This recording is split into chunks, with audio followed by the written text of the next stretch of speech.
Well, it's Friday. The last episode of Once Upon a Time aired. Now, I've been with this for since the beginnings.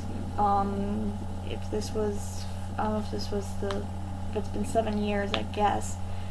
It was either my senior year or my, first half of my senior year, or right after I graduated, when this over the summer this promo for Once Upon a Time came out. I was on the ABC listings, or list of that they show with the new shows for either 2010 or 2011. I can't remember right now, and I'm not going to be doing all the clickety-clackety outside my knuckles today. Well, it's just, I'm sorry. I mean, I got a few minutes before I went down, and I thought, okay, do I want just wait and do this tomorrow? But I'm not gonna do this tomorrow. I want to do it today. I want to just get it all out, because I've been crying since like the halfway point of this episode, if not sooner or later than that. I really don't know when I start crying, but I mean, they're semi-sad tears, love, happy tears. I mean, I was a kid who liked fairy tales. I grew up with Disney. I don't remember which ones were the first movies I watched growing up. And then I found the Brothers Grimm and Hans Christian Andersen, and I grew up with Greek mythology in my life. So, and I was always curious and inventive, though I never really, I don't know if I ever tried to tackle fairy tales. Whether it was creating my own or taking remastering or rethinking old ones. I mean, everybody's done that, from books to media. And so when Disney was promoting this, sorry, I've got a bad light. I jumped on the bandwagon immediately, and actually, if this did happen in 2011, I actually had to catch up on my own time between part of 2012. Like, at first, I just waited till I came home for break, and we binge watched it when we weren't going out, certain episodes. And the same with the second half, though. Actually, and I told my parents this eventually. Some of the people I was in Carbondale with ended up wanting to watch it on Hulu. So that was one time Hulu actually was a good thing. Though it wasn't my Hulu, it was someone else's, and we watched it weekly. So actually, I got to catch up, even though I was going to be rewatching a bunch of episodes with my parents. And I didn't tell them right away that, hey, I did get to see these. And I mean, they waited for me. And this is back before I don't even know if we had DVR by that point. I think we did. Early DVR, though. So, I've been with it since the beginning. I've seen every character evolve, in their origin story, and evolve. Everything that's been thrown on, whether it was Regina, Peter Pan, the agency, Peter Pan, Cruella de Vil, Ursula, Maleficent. Speaking of which, Zorro, really? For those who haven't seen it, just watch the ending. Just trust me. I mean, like I said, Zorro, really.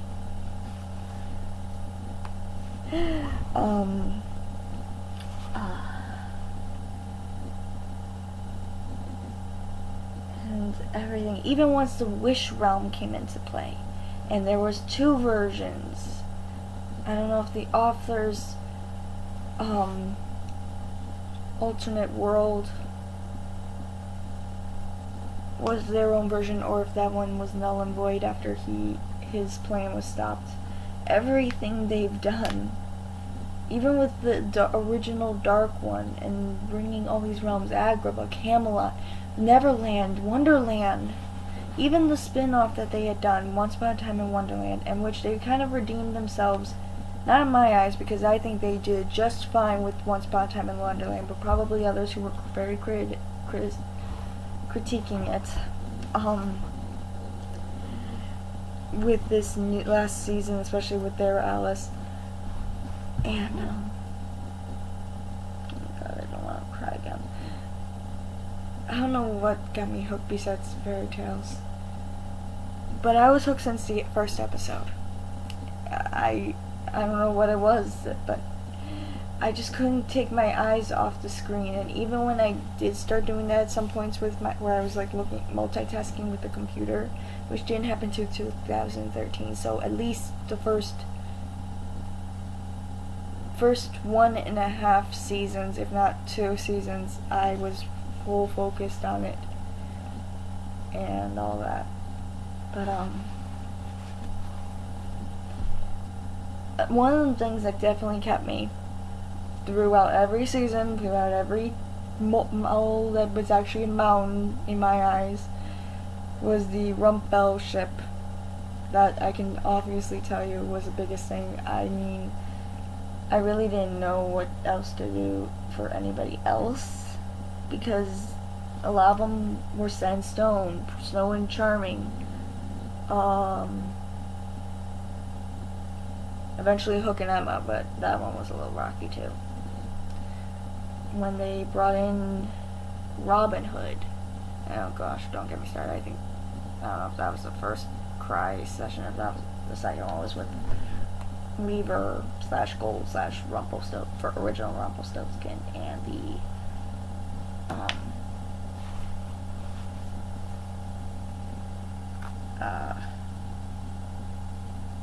Dreamcatcher. I think that was the first time I started crying already. When I watched the episode, sorry. I need to put these in because they drive this. I need to get new glasses. So when you start seeing me with new glasses, I'll be a lot happier. I mean, the writers just did a phenomenal job, and as much as I wish I could read the stories, I think I read one of the graphic novels that they had done, but as much as I want to read some of their stories, like Henry and Violet, which was one of the girls from Camelot stories, like, the only way they can do something is if they did a spin-off. But obviously, this story has come to a close, and it's where the writers want it to be. Now, regardless of that,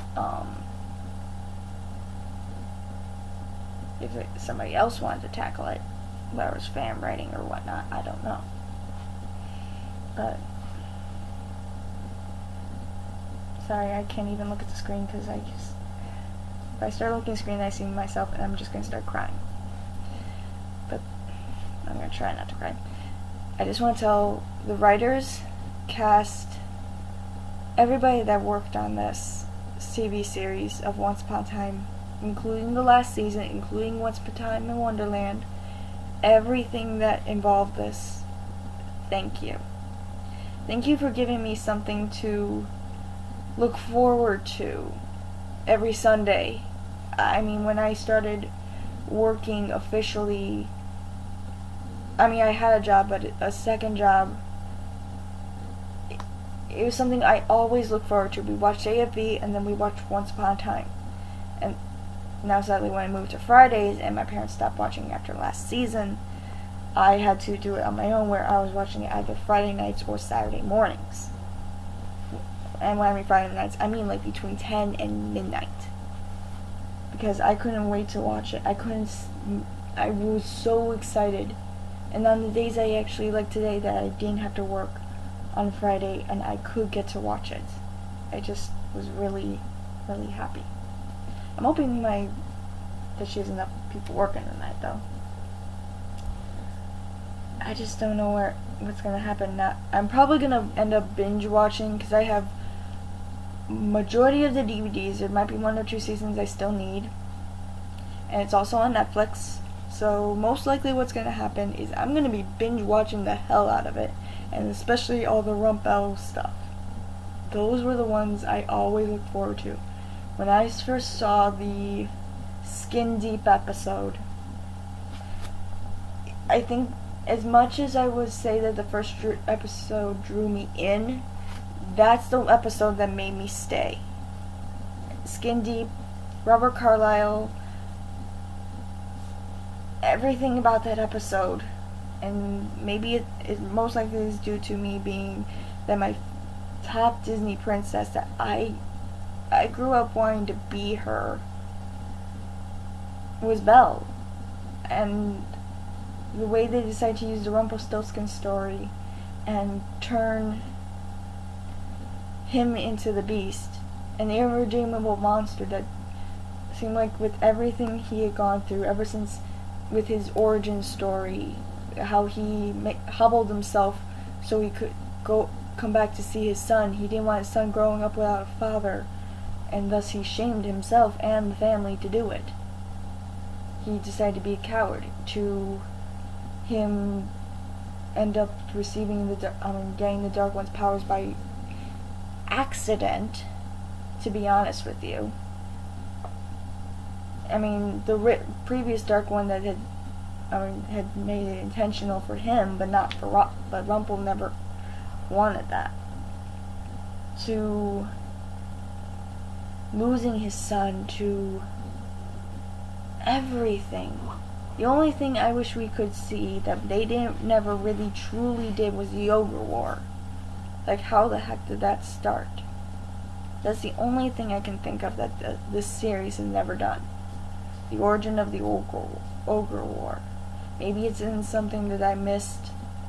Who knows? But I'm definitely going to be going back and watching every single episode. Watching on my DVDs, every special or feature and listening to every audio commentary while I'm working on my homework for the next 7.5 weeks. Now probably 6. Because I'm in summer school with 1 7-page paper due in 2 weeks. Now almost a week. 1 5-page paper which I know I'm going to pass with as long as I do it right. And a 10 to 12-page term paper.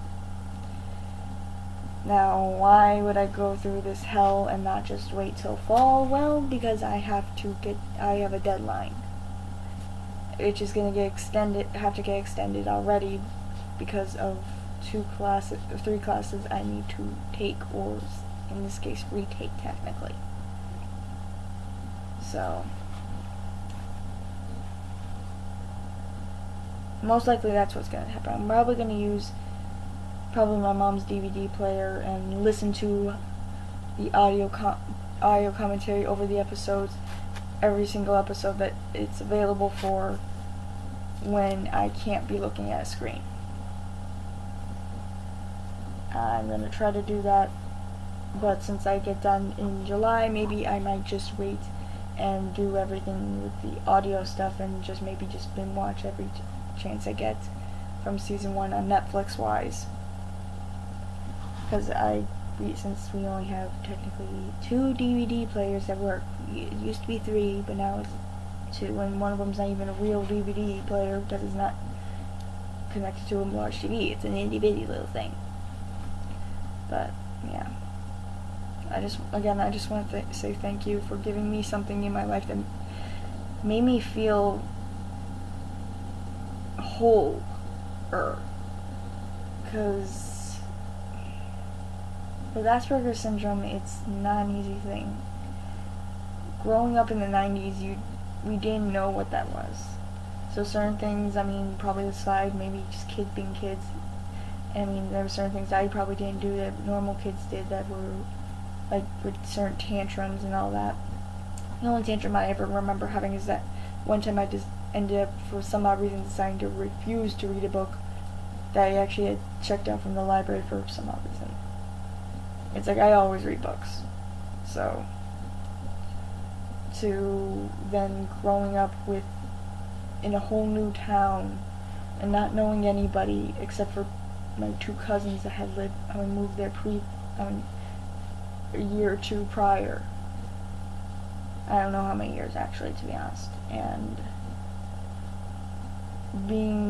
end up being called the weird girl that talked too much, or the awkward girl. I mean, no one ever said it to my face, but I knew that's what they thought after a point. And I always kept trying and trying. The only thing I could ever count on was my books. At recess, when I was from 3rd grade to 5th grade, I would just sneak a book. If I wasn't gonna go on the swings, I was gonna sneak a book and sit under the tree on the playground and just read and keep reading. I think I was reading a weird version of How to Train Your Dragon. It wasn't How to Train Your Dragon, but it was a weird version of it. Or Bailey School Kids. That's what I was reading back then, I know. To high school, junior high, and realizing that how my disability really undermined me for the longest time and made me struggle for the next 3 years. And if it wasn't for the fact that I had one friend beside me, well, maybe I guess you could say 2 friends, but one true friend I know for sure throughout my life. I don't know, I can never say if I know for sure if certain people were my friends back when we were in junior high, outside of one person. To having that torn away after half of my freshman year starting, and having to be on my own again.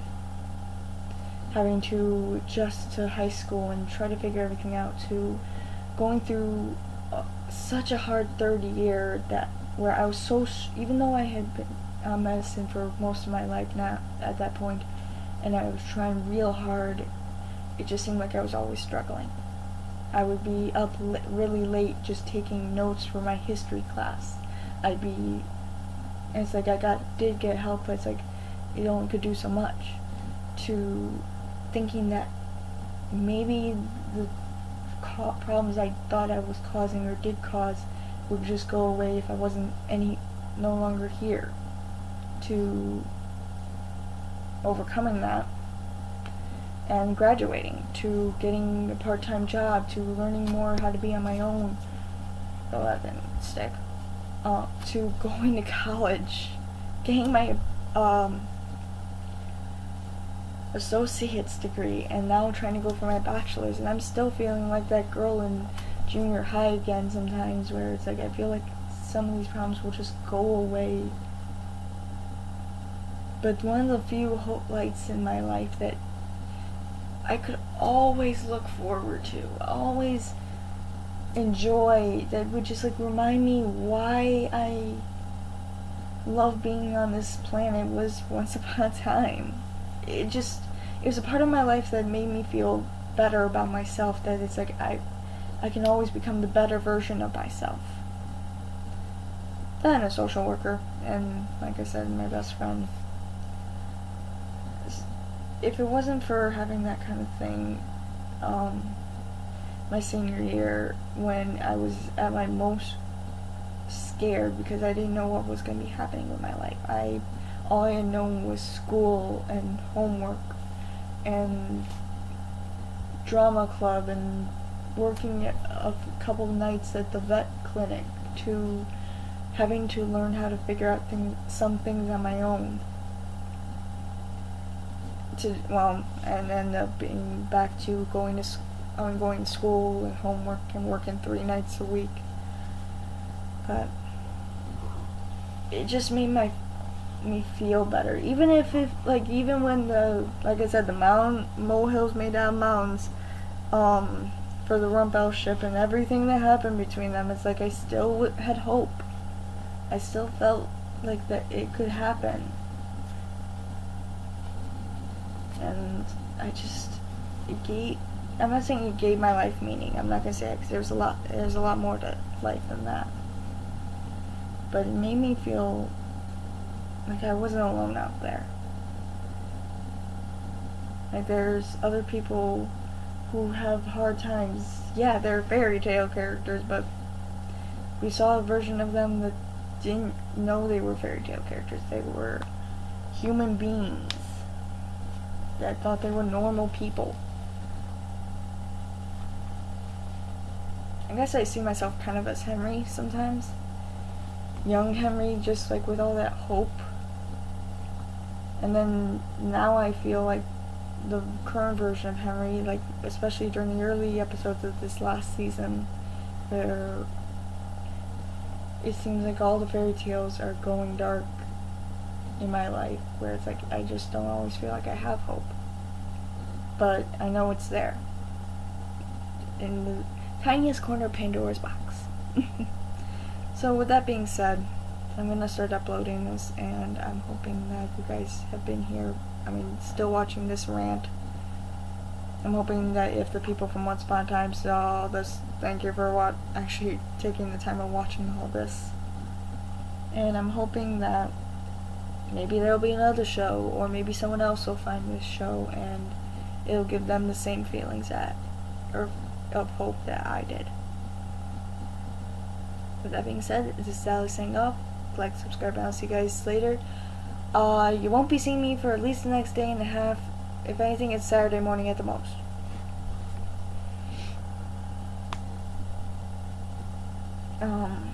But Sunday I will be very busy. And then, like I said, I've started summer school early this week, so I've got those 3 papers, and I'm gonna be, after this weekend, I am non-stop working. Bye.